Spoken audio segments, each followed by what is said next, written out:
Alhamdulillah, la haula wala quwata illa billah, amma ba'du. Yang saya hormati Bapak Ibu Dewan Guru SLB Al-Khori yang berbahagia. Pertama-tama marilah kita panjatkan puji syukur atas kehadiran Allah Subhanahu wa Ta'ala yang telah memberikan rahmat, taufik serta hidayahnya kepada kita semua, sehingga kita dapat berkumpul di sini dalam keadaan sehat walafiat. Salawat serta salam semoga tetap terlimpahkan kepada junjungan kita Nabi Agung, Nabi besar Muhammad Sallallahu Alaihi Wasallam yang telah membawa kita dari zaman jahiliyah menuju zaman yang terang benderang, yakni ad-dinul Islam. Bapak Ibu sekalian, kita dikumpulkan di sini untuk menyaksikan presentasi dari salah satu guru penggerak di sekolah SLB Al-Khori, yaitu Ibu Rahmawati SPD, yang telah berinovasi dan berkomitmen tinggi dalam mewujudkan budaya positif di sekolah kita ini. Tema presentasi hari ini adalah Destinasi Budaya Positif Modul 1.4 yang akan disampaikan langsung oleh Bu Rahmawati. Untuk Bu Rahma, kami persilahkan.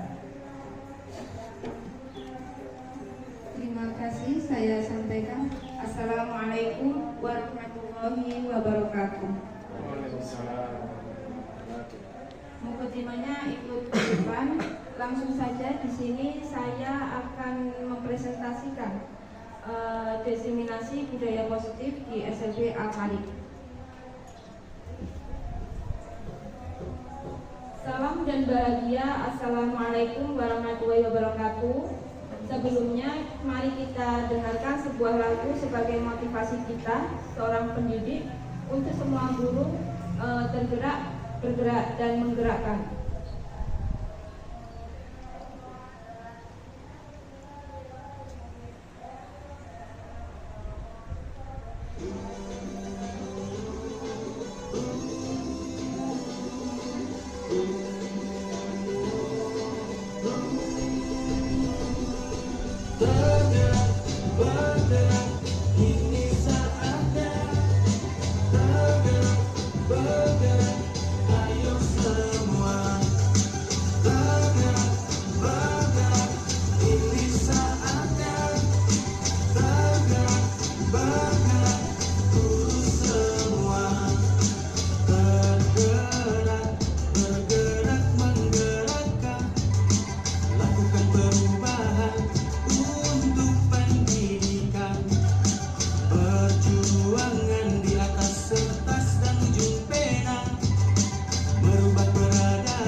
Bersemangat untuk belajar sepanjang hayat. Respect, salam hormat, guru hebat.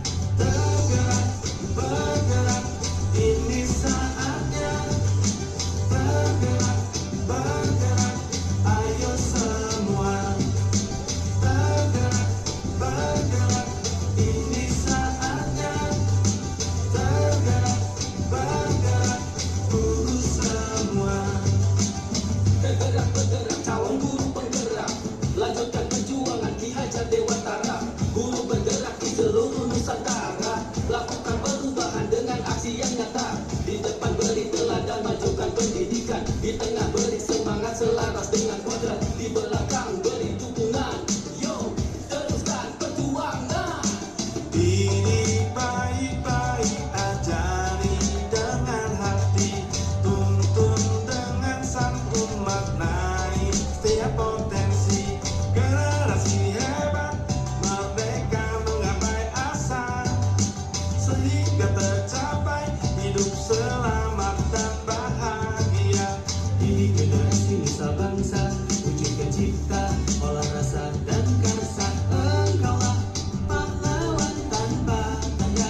Oke, dari lirik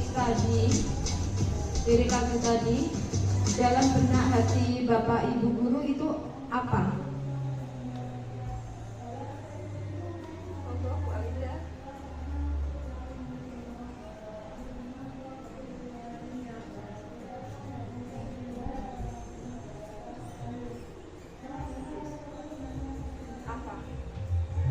Menurut saya tadi kalimat yang saya tangkap itu kan tergerak dan menggerakkan.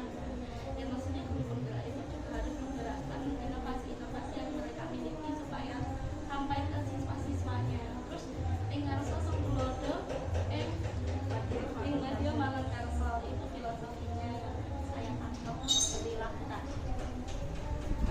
Ada lagi yang menambahi?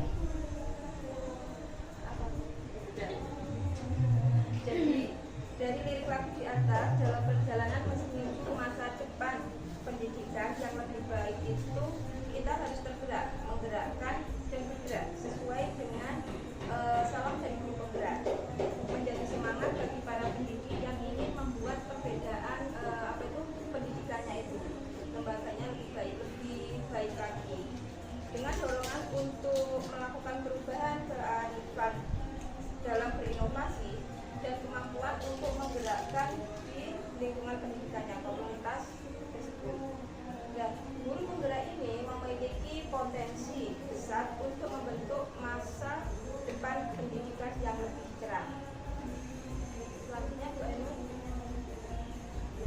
Aksi nyata budaya positif di sini saya ambil pembuatan kesepakatan kelas, pengimbasan budaya positif di SLB Amarik yang saya lakukan hari ini.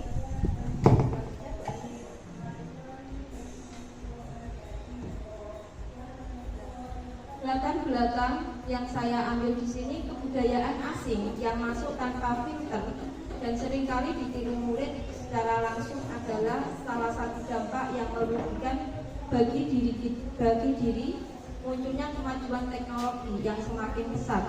Akibatnya dari kemunculan teknologi tersebut, karakter anak didik kita itu menjadi negatif. Akibatnya pengaruh tersebut, contohnya seperti HP. Dan menanamkan kembali nilai-nilai karakter itu melalui penerapan budaya positif yang ada di sekolah kita merupakan salah satu upaya untuk mengatasi masalah ini. Dalam menciptakan budaya positif itu diperlukan kolaborasi antara guru, kepala sekolah, rekan sejawat, orang tua, dan lingkungan sekolah, lingkungan masyarakat. Dan tentunya murid itu dilibatkan. Dengan diterapkannya budaya positif tersebut, kita mengharapkan murid-murid itu akan memiliki karakter yang kuat, yang sesuai dengan nilai-nilai kebajikan yang tercermin dalam profil pelajar Pancasila. Tujuan aksi nyata di sini saya memfasilitasi murid agar dapat menyampaikan aspirasinya serta melaksanakan keyakinan yang telah disepakati atas kesadaran dirinya sendiri dengan penuh rasa tanggung jawab, mewujudkan murid yang memiliki karakter positif sesuai dengan profil pelajar Pancasila. Tolak ukur saya di sini, murid saya dapat menjalankan keyakinan yang disepakati penuh dengan tanggung jawab dan kesadaran diri. Yang kedua, terwujudnya pembiasaan yang baik sehingga tercermin sikap karakter profil pelajar Pancasila. Jadi untuk anak didik kita kebetulan SRB, ini keyakinan kelas yang saya buat itu tidak muluk-muluk.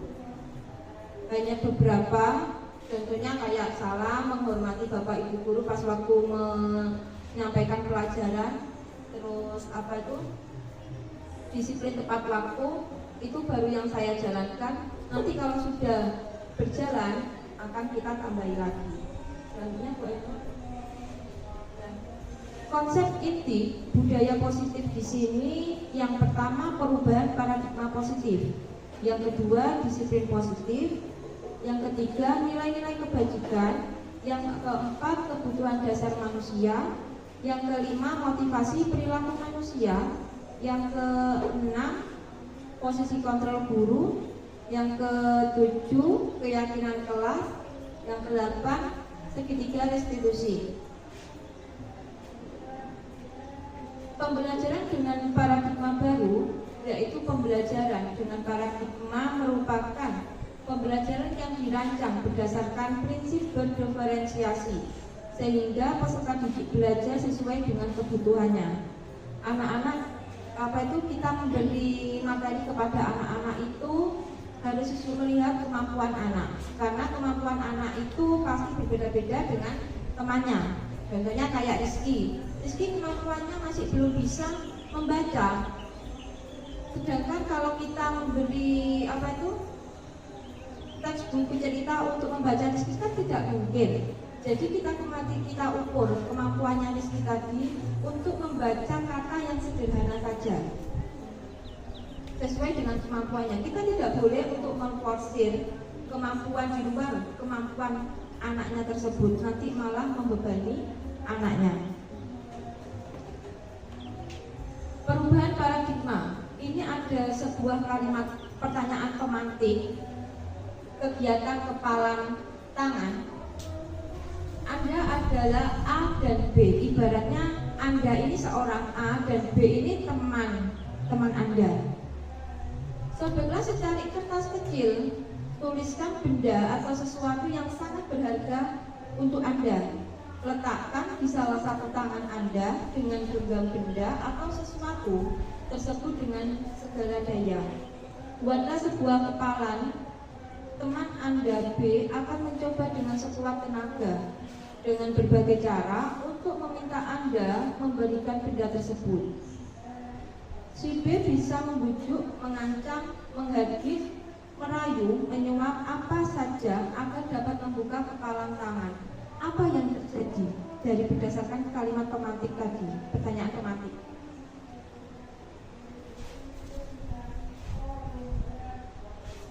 Bu Ainur? Bu Bulan?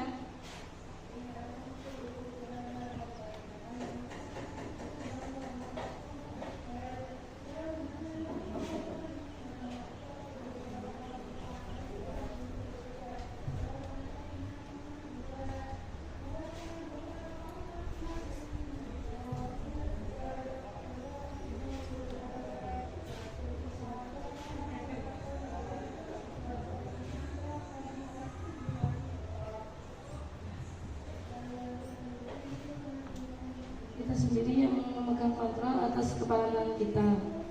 Apakah kita membuka atau menutup kepalan tangan itu tergantung pada diri kita sendiri, sesuai dengan kebutuhan dasar kita saat itu.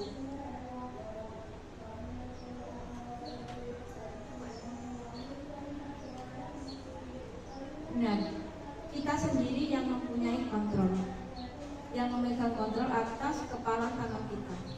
Apakah kita membuka atau menutup kepala tangan kita itu bergantung pada diri kita masing-masing sesuai dengan kebutuhan dasar kita saat ini. Kalau kita dibujuk, kalau kita tidak mau membuka, ya tidak mau. Yang memegang kontrol itu kita. Kita tidak bisa mengontrol orang lain. Jadi yang mengontrol diri kita ya diri kita, tidak bisa untuk orang lain. Perubahan paradigma stimulus respon teori ini, siapa sesungguhnya yang memiliki kontrol? Stimulus respon, kita mencoba untuk mengubah orang agar berpandangan sama dengan kita. Teori kontrolnya, kita berusaha memahami pandangan orang lain tentang dunia. Selanjutnya, perilaku buruk dilihat sebagai suatu kesalahan. Teori kontrolnya, semua perilaku memiliki tujuan. Stimulus respon yang ketiga yaitu orang lain bisa mengontrol saya. Teori kontrolnya, hanya saya sendiri yang bisa mengontrol saya. Saya bisa mengontrol orang lain. Teori kontrolnya, Anda tidak bisa mengontrol orang lain. Stimulus respon selanjutnya yaitu pemaksaan, ada pada saat bujukan yang gagal. Teori kontrolnya kolaborasi dan konsensus menciptakan pilihan-pilihan baru. Yang terakhir, model berpikir menang atau kalah. Tapi kalau teori kontrol itu model berpikirnya harus selalu ingin menang dan menang. Dan apa makna dari disiplin? Ada yang bisa membantu menjawab? Mungkin dari tamu saya. Guru penggeraknya, nah saya kan yang bergerak. Monggo Bu Ainun, Bu Ika.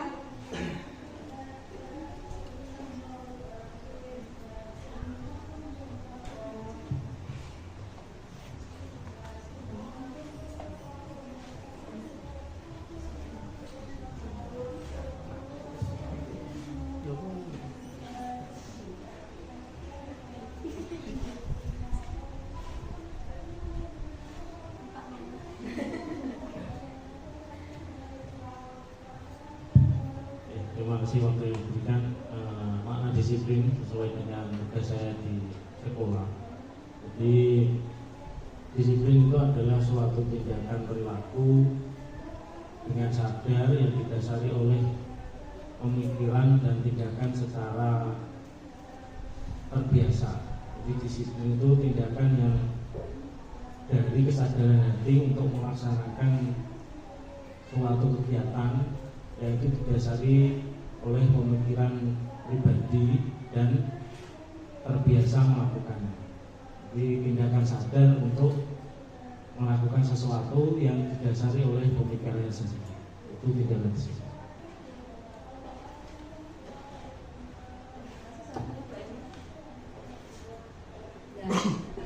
Apakah makna disiplin ini dijelaskan? Disiplin berasal dari bahasa Latin disiplina yang artinya belajar. Makna asal dari kata ini berkonotasi dengan disiplin diri dari murid-murid Socrates dan Plato. Disiplin diri membuat orang menggali potensinya menuju sebuah tujuan, apa yang dia hargai. Namun dalam budaya kita, makna kata disiplin telah berubah menjadi sesuatu yang dilakukan seseorang pada orang lain untuk mendapatkan kepatuhan. Kecenderungan umum adalah menghubungkan kata disiplin dengan ketidaknyamanan, bukan dengan apa yang kita hargai atau pencapaian suatu tujuan yang mulia. Disiplin positif ini merupakan salah satu penerapan disiplin yang bertujuan untuk menumbuhkan kesadaran serta memberdayakan peserta didik tanpa imbalan penghargaan reward, ancaman atau hukuman. Biasanya kalau ini sering kita lakukan itu pakai reward Kak. Jadi kalau anak-anak tidak mau menulis, kalau lagi mogok, itu nanti dibujuk sama gurunya, entah diajak kemana. Biasanya anak-anak itu sukanya pas waktu hari Sabtu kita janjikan. Kalau anak-anak tidak mau menulis, berarti besok Sabtu tidak boleh ikut ibu guru jalan-jalan ke sawah seperti itu. Baru dikasih iming-iming seperti itu, akhirnya anak-anak ini masih sergap mau menulis, mau mengerjakan apa yang dikasih perintah sama bapak ibu guru. Dan sebagai pendidik, tujuannya kita adalah untuk menciptakan peserta didik yang memiliki disiplin diri, sehingga mereka berperilaku mengacu kepada nilai-nilai kebajikan universal dan memiliki motivasi intrinsik dalam perubahan perilaku ke arah yang lebih baik lagi. Disiplin positif ini saya kelompokkan sesuai berdasarkan dari pengertiannya tadi. Akhirnya saya tarik kesimpulan disiplin muncul dari motivasi internal yang kuat. Yang kedua, menggali potensi diri menuju sebuah tujuan atau yang bermakna. Mengontrol diri, menguasai untuk memilih tindakan sesuai nilai-nilai kebajikan universal. Yang terakhir, nilai kebajikan universal kita, misalkan penerapan P5. Nilai-nilai kebajikan universal yaitu sifat-sifat positif manusia yang merupakan tujuan mulia yang ingin dicapai setiap individu. Nilai-nilai tersebut bersifat universal dan lintas bahasa, suku bangsa, agama maupun latar belakang. Dr. William Glasser pada teori kontrol tahun 1984 itu menyatakan setiap perilaku atau perbuatan itu memiliki suatu tujuan.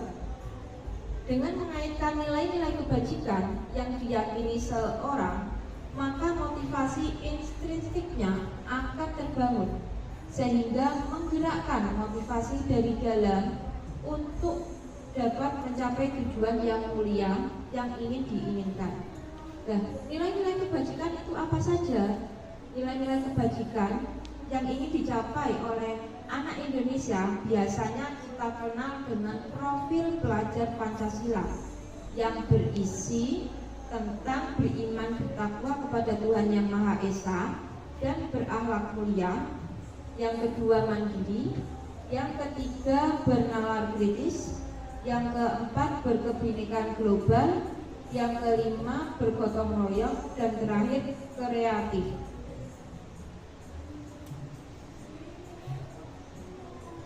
Nilai-nilai kebajikan selanjutnya yaitu yang sudah disepakati bersama, lepas dari suku bangsa, agama bahasa maupun latar belakang. Itu ada contoh-contoh nilai kebajikan institusi atau organisasi yang tadi yang pertama sudah saya jelaskan, profil pelajar Pancasila. Selanjutnya yaitu Ibu Primary Years Program atau PYP yang berisi tentang toleransi, rasa hormat, integritas, mandiri, menghargai, antusias, empati, keingintahuan, kreativitas, kerjasama, percaya diri, dan komitmen. Yang ketiga yaitu 9 pilar karakter Indonesia Heritage Foundation IHF yang berisi tentang cinta Tuhan dan segenap ciptaannya, kemandirian dan tanggung jawab, kejujuran, amanah, diplomatis, hormat dan santun, dermawan, suka menolong dan gotong royong, percaya diri, kreatif dan pekerja keras, kepemimpinan dan keadilan, baik dan rendah hati, toleransi, kedamaian dan kesatuan.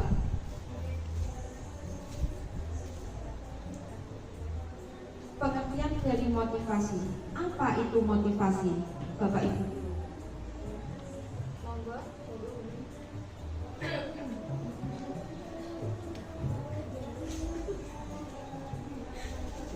Terima kasih Brahma atas waktunya. Motivasi menurut saya adalah sebuah dorongan untuk mencapai atau melakukan sesuatu atau untuk mencapai sebuah tujuan tertentu.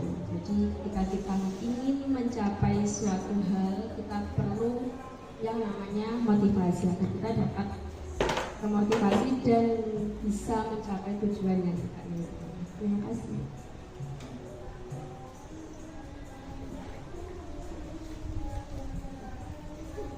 Ya. Motivasi adalah dorongan yang dimiliki seseorang untuk melakukan tindakan-tindakan tertentu, baik sadar ataupun tidak sadar. Ada 3 motivasi perilaku manusia menurut Gosen. Yang pertama yaitu motivasi eksternal yang berisi menghindari ketidaknyamanan atau hukuman. Yang kedua, motivasi eksternal, mendapatkan imbalan atau penghargaan dari orang lain. Yang ketiga, motivasi internal, tujuan disiplin positif yang berisi menjadi orang yang diinginkan dan menghargai diri sendiri dengan nilai yang diyakini. Menurut Ki Hajar Dewantara, merdeka itu artinya tidak hanya terlepas dari perintah, akan tetapi juga cakap buat memerintah diri sendiri. Kesimpulan dari teori motivasi tadi, berdasarkan 3 alasan tersebut, tinggalkan pendisiplinan dengan melakukan hukuman atau memberi imbalan bisa disebut dengan motivasi eksternal. Dalam hal tersebut tidak akan bertahan lama, barangkali dengan hukuman atau imbalan siswa memang menjadi patuh, tapi kenyataannya kepatuhan itu hanya sementara karena anak itu menginginkan kalau saya berbuat baik saya pasti akan hadiah atau mendapatkan imbalan dari bapak ibu guru, padahal itu tidak boleh dilakukan. Nah, sementara itu kedisiplinan yang diterapkan itu tidak mengubah karakter siswa menjadi lebih kuat, malah lebih lemah. Konsep disiplin dengan identitas gagal, ada hukuman, ada penghargaan. Kalau hukuman itu berisi kita kalau sering hukum anak itu berisi menyakitkan, tidak nyaman, murid itu lebih mempunyai rasa takut kepada kita, memaksa. Terus murid itu menyembunyikan kesalahan, takutnya nanti kalau kesalahannya ketahuan dia berbuat salah, pasti akan mendapat hukuman dari bapak ibu guru. Terus murid menjadi rendah diri. Kalau kita sering memberi penghargaan kepada siswa kita, itu dampaknya tidak efektif, merusak hubungan sifat iri dengan sesama temannya. Terus mematikan kreativitas, mengukuh dengan sistem ranking, merampas hak menghargai dirinya.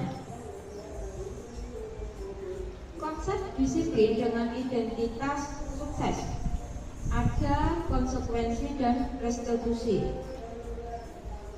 Konsekuensi ini berisi tentang penguatan jangka pendek, perlu monitoring berkelanjutan, stimulus respon, murid menghormati peraturan, dan kehilangan waktu untuk merenungi kesalahan. Kalau restitusi di sini berisi tentang murid bertanggung jawab untuk perilakunya, fokus pada pemecahan masalah jangka panjang, murid menghormati dirinya dan orang lain. Terus teori kontrol, dirinya memegang kontrol, murid bersemangat memperbaiki kesalahan. Apa itu restitusi?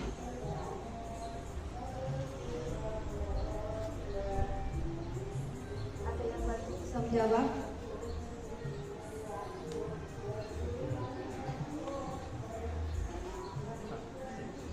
Bu Ika?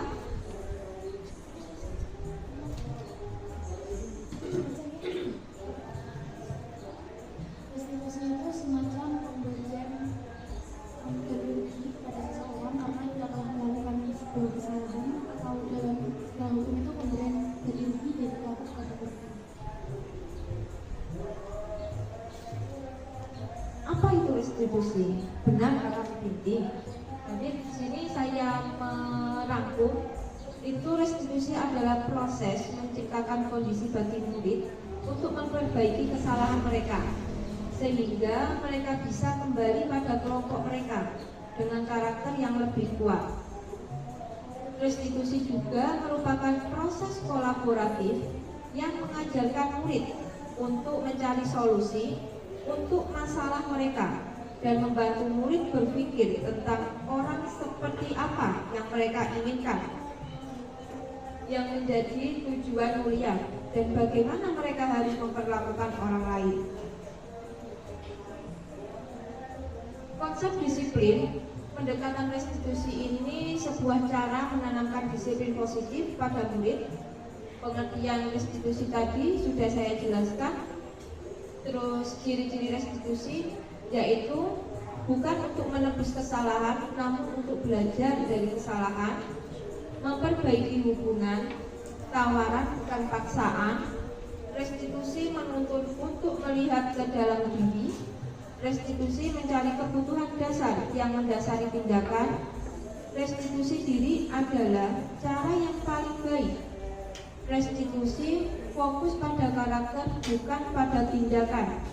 Restitusi fokus pada solusi.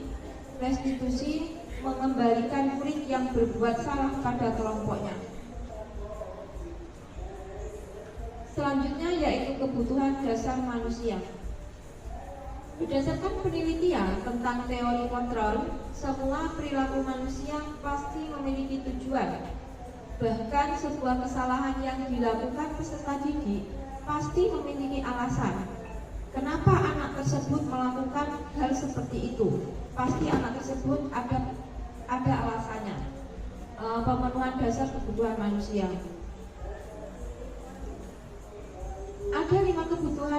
dasar manusia. Yang pertama yaitu penguasaan, bertahan hidup. Yang kedua penguasaan. Yang ketiga kebebasan. Yang keempat kesenangan. Yang kelima kasih sayang dan rasa diterima. Ini ada sebuah kasus Ibu Ani, guru kelas 5 SD di Pelita Hati, sedang bingung menghadapi ulah salah satu muridnya yang ada di kelasnya. Namanya itu Agus. Bu Ani ini sering dikasih curhatan sama anak-anaknya. Kalau Agus ini datang dan mengeluh meminta bekal makan siang pas waktu mereka istirahat dengan paksa. Jika Anda menghadapi situasi seperti Ibu Ani, apa yang Anda lakukan? Menurut Anda kira-kira apa alasan Agus untuk melakukan hal seperti itu? Agus meminta makanan ke teman-temannya dengan paksa, itu alasannya apa?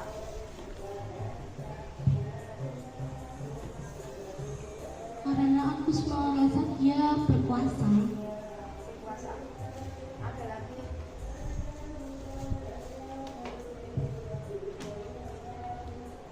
Tindakan Agus adalah bentuk dari memenuhi kebutuhan akan itu survival atau kebutuhan pribadinya untuk makan.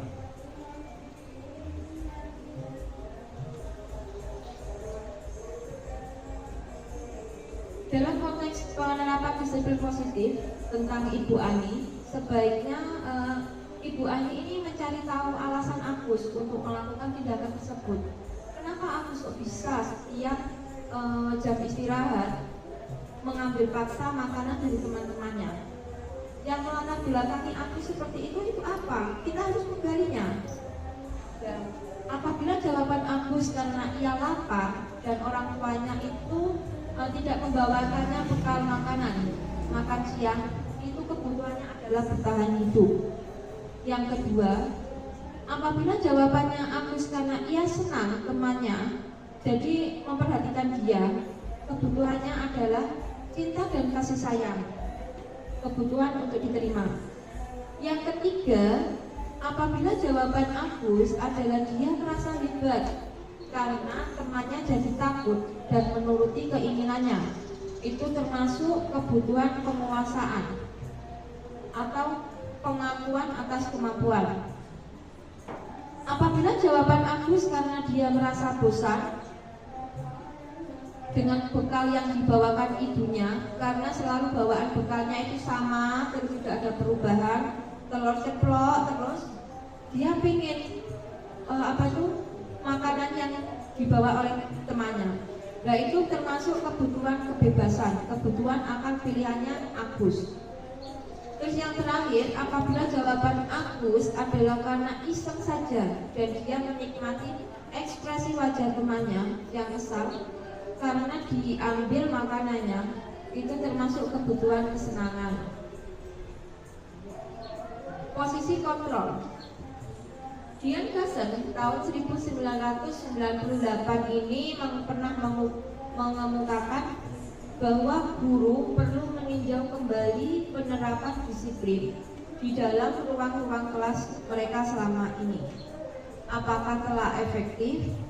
Apakah sudah berpusat pada murid, memerdekakan dan memandirikan murid?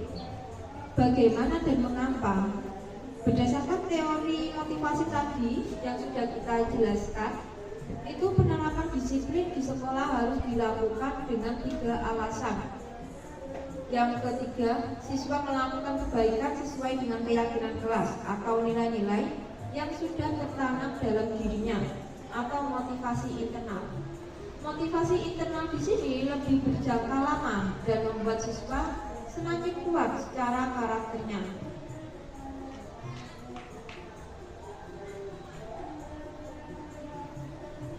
Bapak Ibu, di sini ada 5 posisi kontrol restitusi. Dalam penerapan disiplin positif restitusi, salah satu program yang dikembangkan adalah 5 posisi kontrol ini. 5 posisi kontrol dalam restitusi adalah proses pendidikan agar dapat mengenali jati diri siswa kita.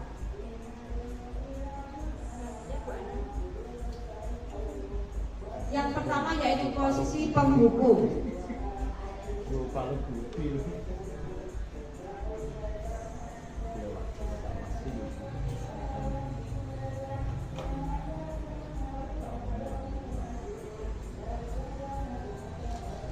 Ini adalah kasus anak yang terlambat, sering terlambat ke sekolah.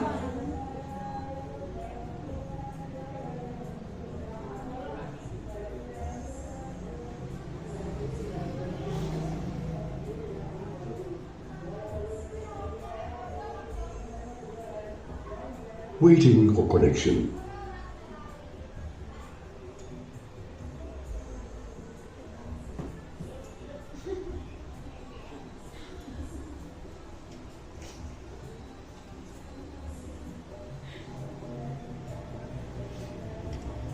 Bluetooth connected. Untuk memahami posisi tersebut, mari kita saksikan video Naren yang terlambat hadir 20 menit di sekolah dan melihat bagaimana kelima posisi kontrol dalam menghadapi masalah tersebut. Yang pertama, posisi penghukum.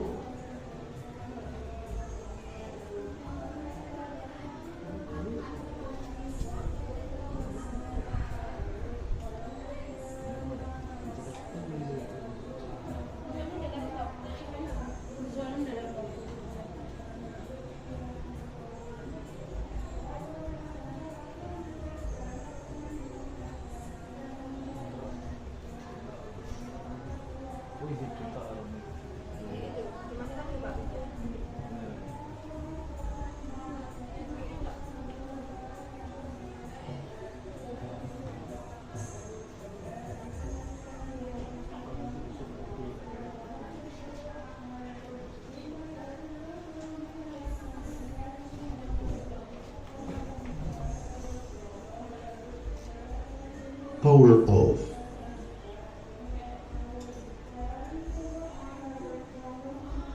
Bluetooth mode. Waiting for connection. Bluetooth connected. Basket 5 kali sekalian, biar kapok. Cepat, pergi sana ke lapangan basket.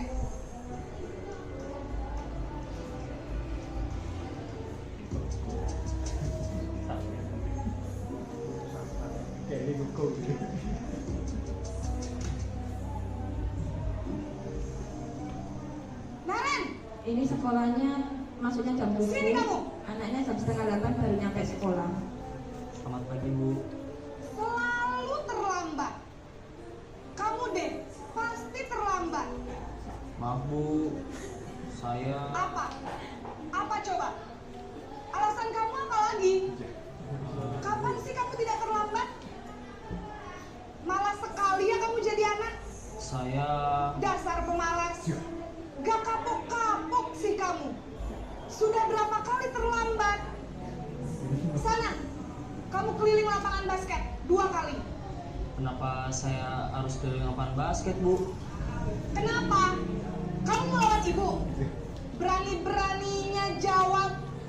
Sudah terlambat, masih berani jawab pula. Sekarang, keliling lapangan basket 5 kali sekalian. Biar kapok. Cepat, pergi sana ke lapangan basket.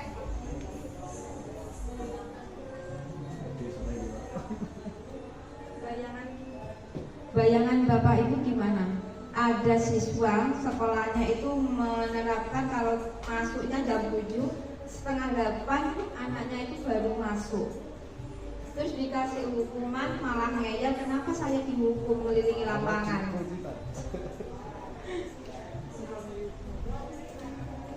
Ya, Bapak ya. Tidak apa-apa Pak. Mohon izin, terima kasih. Yes. Melihat video sepintas, itu kesalahan bukan dari siswa saja, tapi dari gurunya juga bersalah. Karena tidak mengevaluasi, bertanya dulu, kenapa siswa itu terlambat? Tentu ada alasan yang mungkin siswa harus mengutamakan dulu kebutuhan sebelum sekolah. Misalkan ada orang tua yang sakit, maka utamakan dulu orang tua baru ke sekolah. karena nggak ada yang diberikan tugas yang lain. Kemudian cara etika guru bertanya pun juga tidak sesuai dengan tugas guru.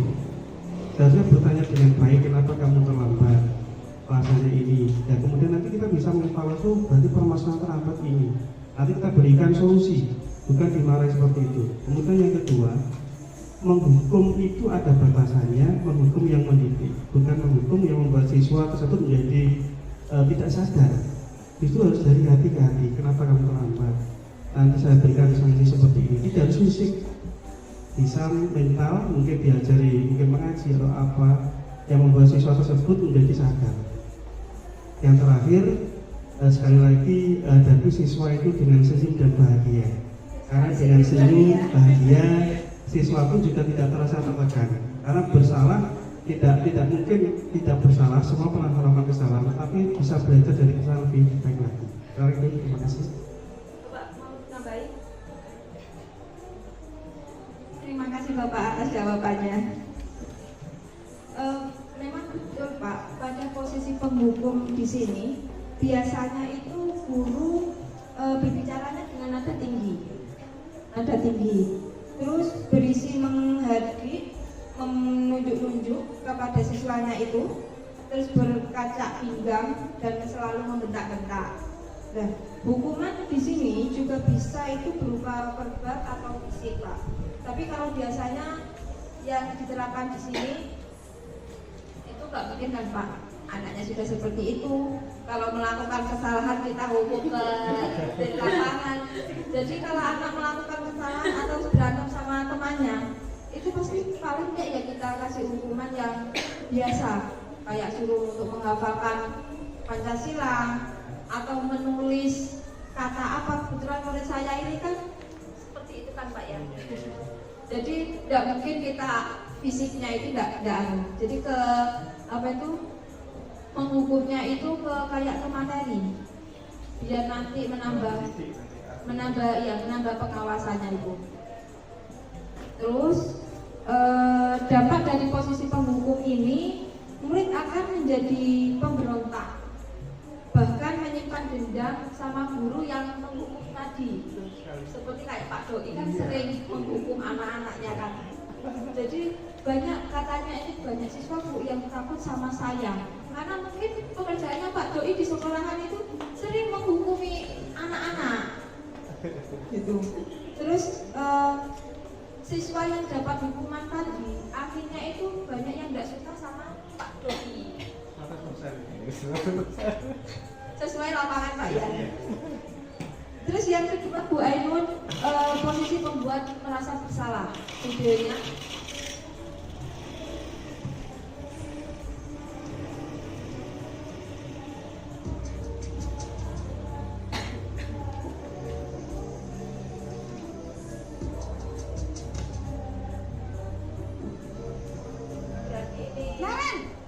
Berarti ini sering terlambat ya anaknya. Selamat pagi Bu. Tidak satu kali. Kamu kenapa terlambat lagi, Nak? Ya Tuhan, Naren. Kamu senang ya bikin ibu susah ya? Kalau kamu terlambat lagi, nanti ibu yang ditegur bapak kepala sekolah, Nak. Disangka ibu tidak bisa membina kamu. Duh, gimana ini? Maaf Bu. Duh, Gusti Naren. Kamu suka ya kalau ibu ditegur bapak kepala sekolah? Terus, sekarang ibu harus tulis apa ini di buku absen? Ini kamu sudah sering terlambat loh. Ibu harus apa coba? Maaf Bu. Maaf sekali. Ya sudah, lain kali jangan bikin ibu susah lagi ya Nak ya. Ibu tidak akan kuat lagi kalau kamu begini terus. Bisa jantungan kalau ibu ditegur bapak kepala sekolah. Sana cepat ke kelas. Maaf ya Bu. Maaf sekali. Ya Bu.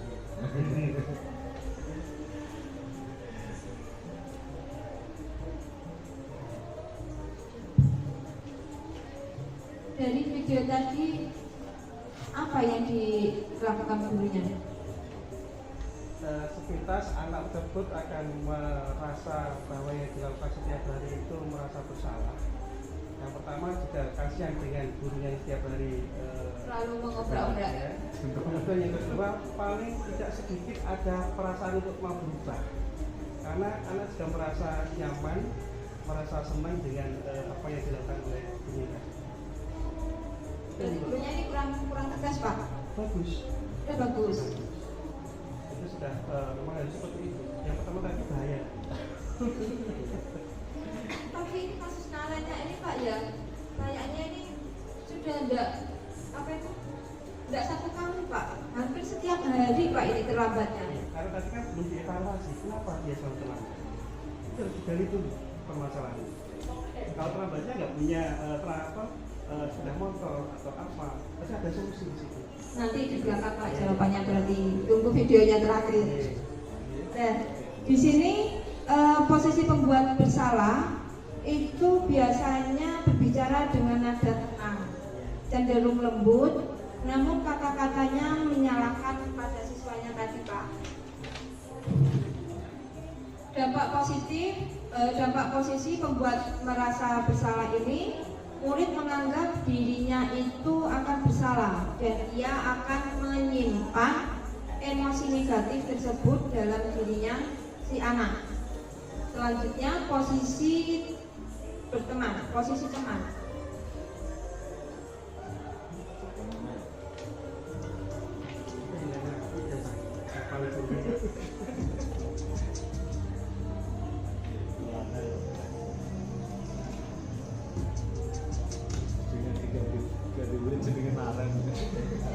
Naren!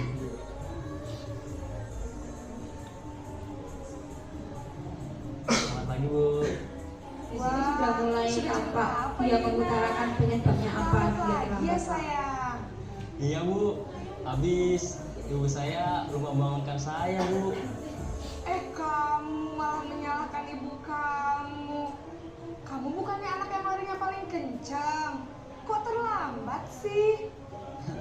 Iya Bu, saya memang terlambat bangun tadi. Jadi biarpun saya lari kencang, tetap gak kekejar Bu. Ya sudah sana, nanti lain kali larinya lebih kencang lagi ya, biar gak terlambat lagi. Bikin seneng ibu, demi ibu, bisa kan? Bisa lah Bu. Ya sudah sana masuk kelas, ibu beresin urusan absen kamu. Kamu ini ada-ada saja.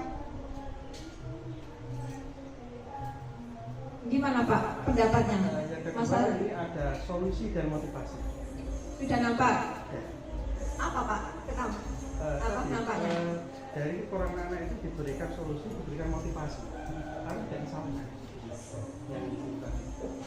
Sehingga anak itu mungkin sedikit banyak juga akan ada perubahan sadar dari sendiri, pelan-pelan.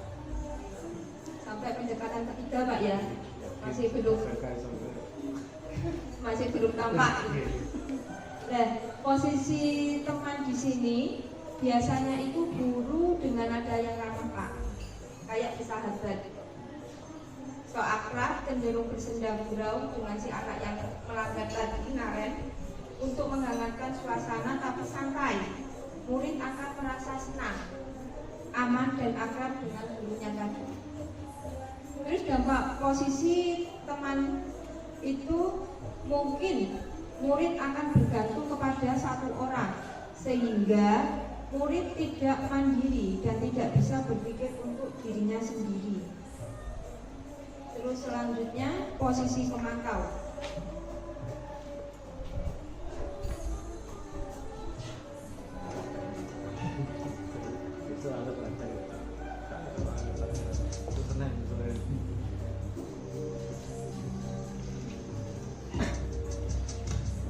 Sampai kesal sampai gurunya.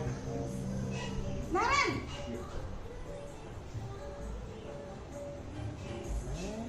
Selamat pagi Bu. Naren, apa peraturan sekolah kita tentang jam berapa kita harus masuk sekolah, nak? Kita harus di sekolah jam 7 Bu. Iya betul, sekarang sudah jam 7.20. Naren sudah tahu konsekuensinya jika terlambat hadir. Paham Bu, saya harus tinggal kelas pas jam istirahat selama 20 menit. Iya benar, konsekuensinya demikian. Jadi nanti jam 9.30 pas istirahat, kamu harus tinggal di kelas, kerjakan tugas tambahan untuk ketertinggalan kamu, ya. Gimana Pak? Sudah muncul? Di sini sudah mulai muncul kesadaran baru menyadari.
Ya sudah anak dan jadi mulai tenang, kemudian dimasuki dengan pertanyaan tentang tata tertibnya. Kalau melanggar hasil seperti ini, nanti mudah-mudahan setelah selanjutnya anak tersebut mau melaksanakan. Kita tunggu Pak ya.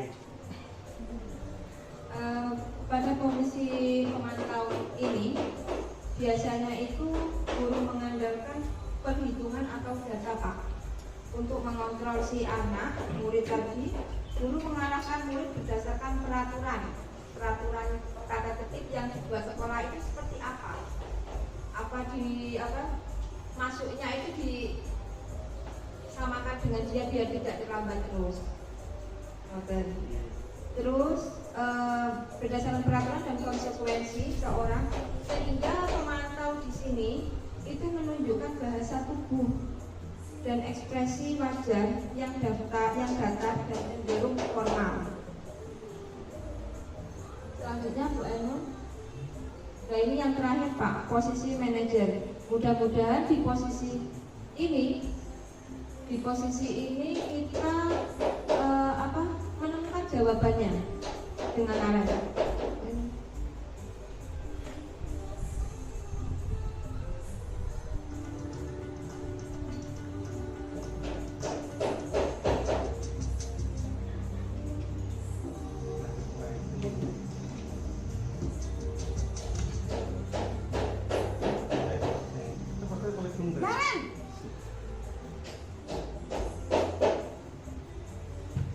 Selamat pagi Bu. Selamat pagi Naren. Maaf Bu, saya terlambat. Iya, sekolah masuknya jam 7, sekarang sudah jam 7.20. Jadi sekarang bagaimana ini Naren? Maaf Bu, saya lupa setel alarm saya semalam. Baiklah, menurut kamu, keyakinan sekolah yang mana yang perlu kamu tingkatkan? Menghargai diri sendiri dan orang lain mungkin ya Bu. Setuju. Jadi, apakah Naren meyakini prinsip saling menghormati tersebut? Iya Bu, saya meyakininya. Apakah Naren bersedia memperbaiki masalah keterlambatan ini? Bersedia Bu. Bagaimana kamu akan perbaiki masalah keterlambatan ini? Saya akan coba untuk tidak lupa menyetel alarm saya Bu. Baik, kalau Naren lupa menyetel alarm di rumah, ada orang yang kira-kira bisa bantu mengingatkan tidak? Ada Bu, kakak saya, Kak Emma. Ada lagi selain Kak Emma? Selain Kak Emma, ada ibu saya. Baik, jadi yang mengingatkan Naren adalah Kak Emma dan ibu kamu ya? Kira-kira akan mulai setel alarm kapan nih Naren? Setelah pulang sekolah, akan segera saya lakukan. Baik, jadi Naren akan setel alarm untuk bangun besok pagi dan akan diingatkan oleh kakak dan ibunda Naren ya? Ada lagi yang mungkin perlu dilakukan Naren? Agar tidak terlambat bangun lagi. Tidak ada Bu. Baik Naren, terima kasih untuk kerjasama kamu. Sekarang kamu perlu kembali ke kelas untuk belajar. Baik Bu, terima kasih. Gimana Pak? Sudah dapat jawabannya? Kenapa Naren selalu terlambat sekolah? Ternyata ya memang dari dirinya sendiri. Ternyata itu. Nah, tapi paling tidak di ending yang terakhir ini si Naren ya bisa memanajemen kenapa saya terlambat. Ternyata permasalahannya itu. Ya, kalau terlalu bangun dan nanti mau merubah dengan tadi awal setelah pulang menghidupkan masang itu, kemudian juga kedua dari keluarganya bisa membantu. Berarti sudah ada paling tidak gambaran ada perubahan dan merubah kebiasaan. Karena merubah kebiasaan itu ya perlu waktu juga. Sayang ini videonya untuk selanjutnya tidak ditampilkan Pak. Makanya apa itu selanjutnya itu Naren ini masih terlambat apa sudah bisa aktif seperti teman-temannya? Terus duluan juga bisa nih. Nanti saya tanyakan ke gurunya Pak ya. Pada posisi manajer ini Pak, itu biasanya posisi total yang disarankan untuk membimbing murid memiliki sifat-sifat yang disiplin, yang positif, yaitu murid ini bisa mandiri, bertanggung jawab dan dapat memecahkan suatu masalah yang ada pada anaknya. Nah, tujuan dari posisi kontrol manajemen ini Pak, itu guru agar murid dan berefleksi atas ketindakannya itu. Guru akan tulus memberikan pertanyaan-pertanyaan yang bermakna sehingga murid tadi dapat berjalan dari kesalahannya, belajar dari kesalahannya. Dia mengutarakan penyebabnya Naren terlambat itu apa, terus solusinya yang dikasihkan ke gurunya itu apa, itu dijelaskan di sistem kontrol manajemen ini. Dan dari kelima kontrol tadi, itu yang paling bagus diterapkan sama guru-guru itu apa? Nomor berapa? Nomor 1, 5. Kalau sudah nomor kan dalam 1 dan 5 tadi pertama tentu sikap dulu ya memang melakukan emosi karena tahu praktiknya alat terbandel. Kemarin kita berikan tapi dengan berjalannya ini terus mungkin yang kelima ini sudah silakan untuk anak-anak. Memang kalau menurut saya paling bagus itu yang nomor 5 Pak, kontrol manajemen. Superan kita Pak, superan kita. Bapak berani mengajar di sini 1 hari saja, biar tahu adaptasi dengan anak-anak kita. Porsinya beda. Tidak apa-apa Pak, nanti kita ke sana. Katanya kan muridnya jenengan super.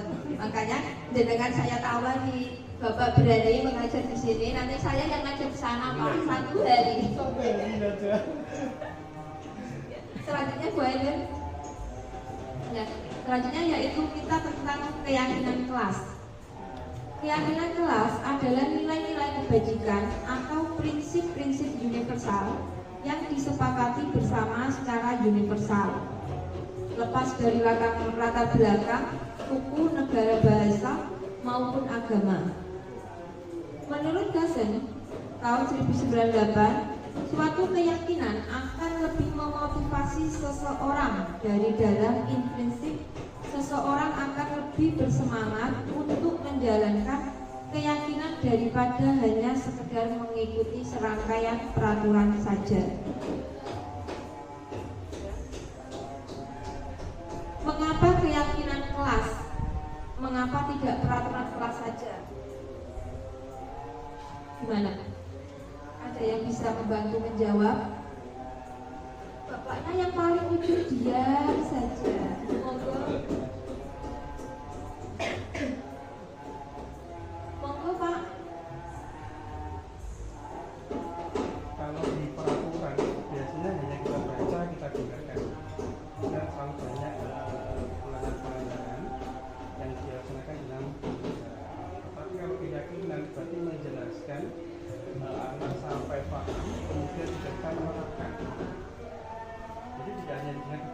penerapannya yang sehingga siswa yakin bahwa peraturan di kelas itu bagus, maka harus bersama-sama kita baca menerapkan dan melatih siswa untuk terhindar dari disiplin dalam kelas.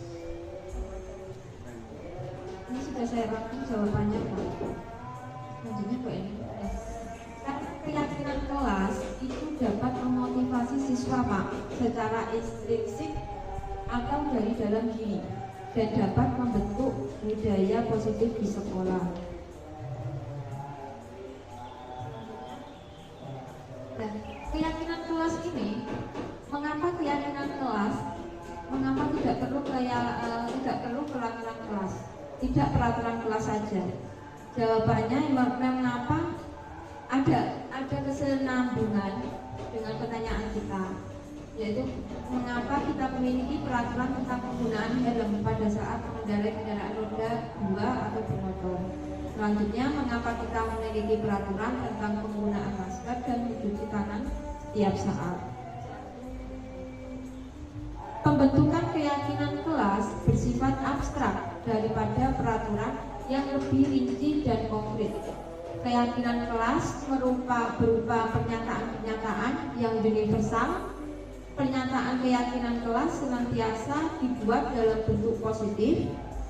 Keyakinan kelas hendaknya tidak terlalu banyak sehingga mudah diingat dan dipahami.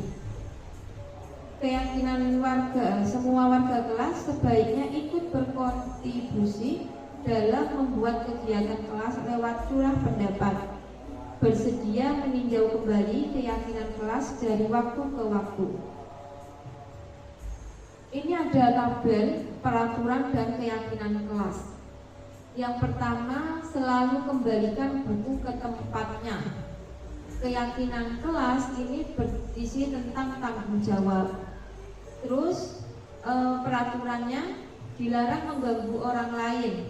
Keyakinannya menghormati orang lain dan diri sendiri. Yang ketiga, hadir di sekolah 15 menit sebelum pembelajaran dimulai. Ini biasanya berlaku untuk semuanya dan untuk guru Pak. Terus keyakinannya menghormati orang lain, komitmen pada tujuan, berkomitmen.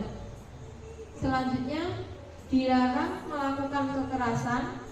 Keyakinan kelasnya keselamatan, menghormati orang lain. Terus selanjutnya, dilarang menggunakan narkoba. Keyakinan kelas kesehatan, bergantian atau menunggu giliran. Keyakinan kelasnya menghormati orang lain, kesabaran, gunakan masker. Keyakinan kelas kesehatan dan keselamatan, jangan berlari di kelas atau koridor. Keyakinan kelasnya keselamatan atau keamanan. Selanjutnya, keyakinan kelas ini di kelas saya yang saya buat, yang pertama itu hormati gurumu, yang kedua bekerja sama menjaga kebersihan kelas.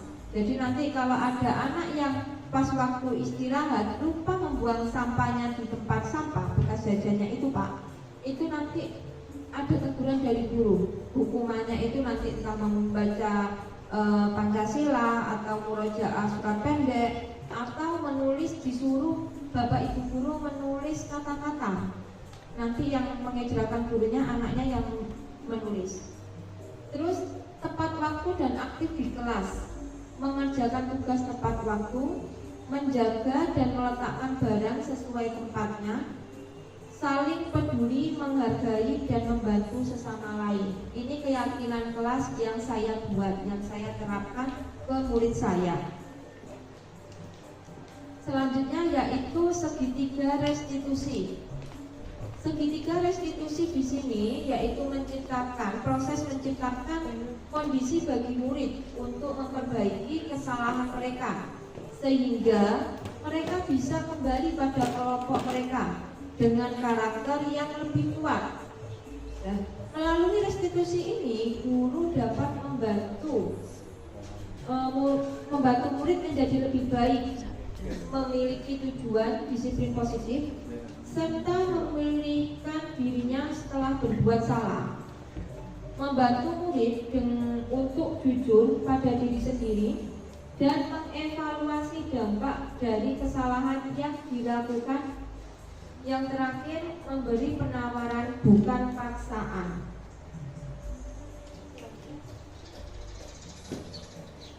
Ini adalah gambar segitiga restitusi, berisi tentang menanyakan keyakinan. Itu berisi tentang nilai-nilai apa yang telah kita sepakati di kelas. Kemudian kamu ingin menjadi orang yang seperti apa? Yang kedua yaitu menstabilkan identitas yang berisi kamu bukan satu-satunya yang pernah melakukan ini. Yang kedua, setiap orang pasti pernah melakukan kesalahan ini. Yang selanjutnya, validasi kebutuhan. Isinya tentang kamu tentu punya alasan mengapa kamu melakukan seperti itu. Adakah cara lain yang lebih efektif untuk mendapatkan apa yang kamu butuhkan? Selanjutnya, ini adalah sebuah video bagaimana cara guru menerapkan segitiga restitusi.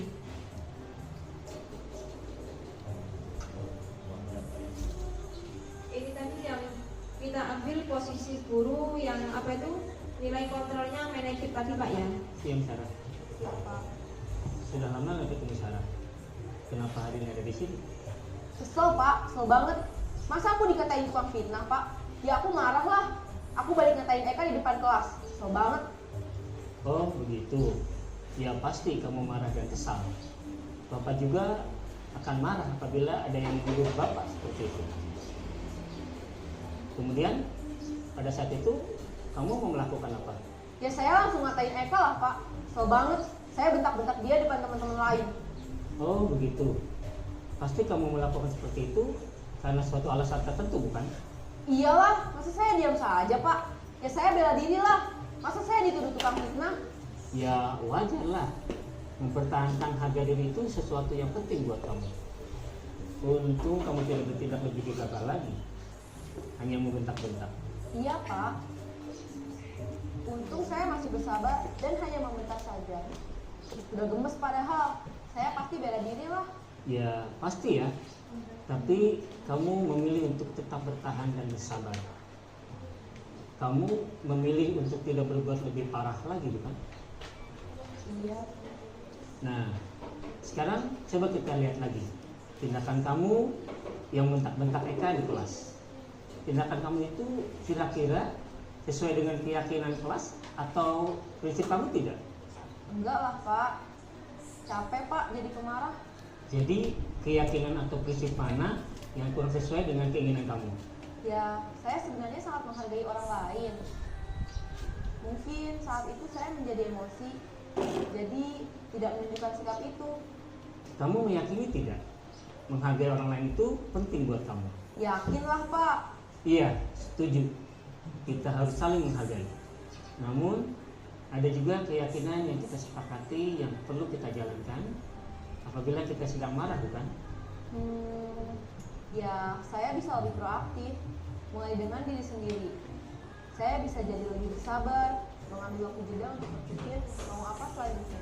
Kira-kira kamu bersedia memperbaiki masalah ini tidak? Bersedia Pak. Kalau kamu memperbaiki masalah ini, kamu akan menjadi orang seperti apa? Saya akan menjadi orang yang bertanggung jawab kali ya Pak. Dan senantiasa proaktif. Iya, menurut kamu bagaimana rasanya menjadi orang seperti itu? Ya nyaman lah, bangga bisa bersabar dan menahan diri. Baiklah kalau begitu. Yuk kita pikirkan bagaimana memperbaiki masalah ini.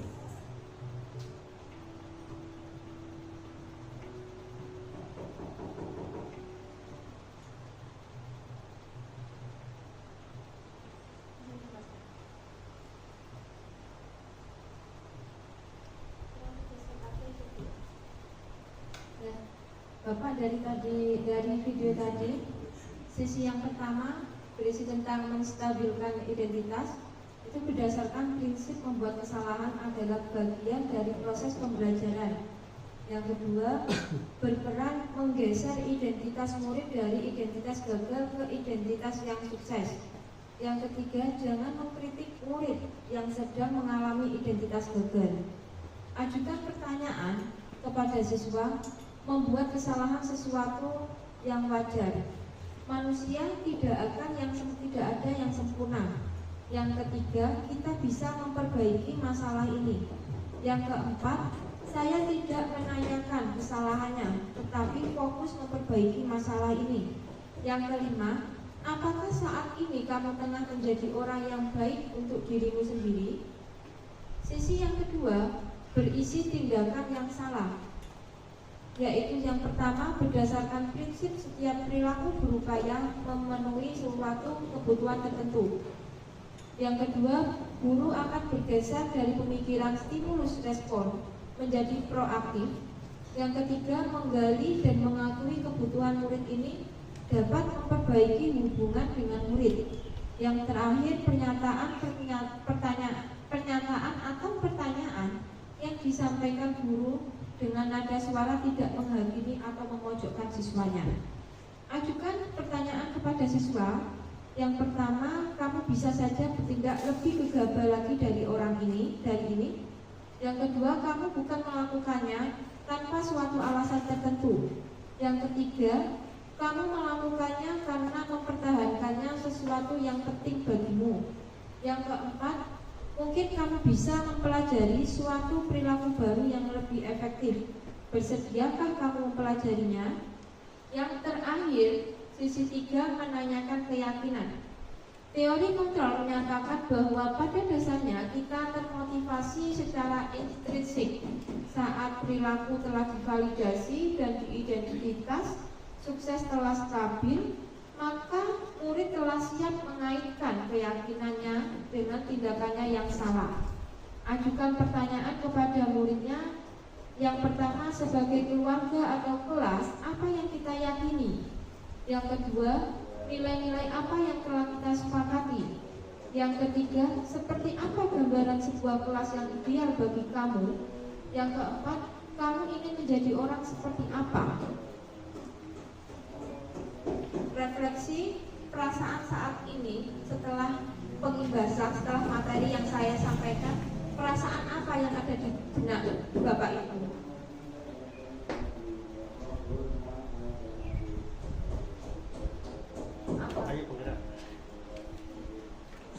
Setelah saya menjelaskan dari awal hingga akhir, perasaannya apa?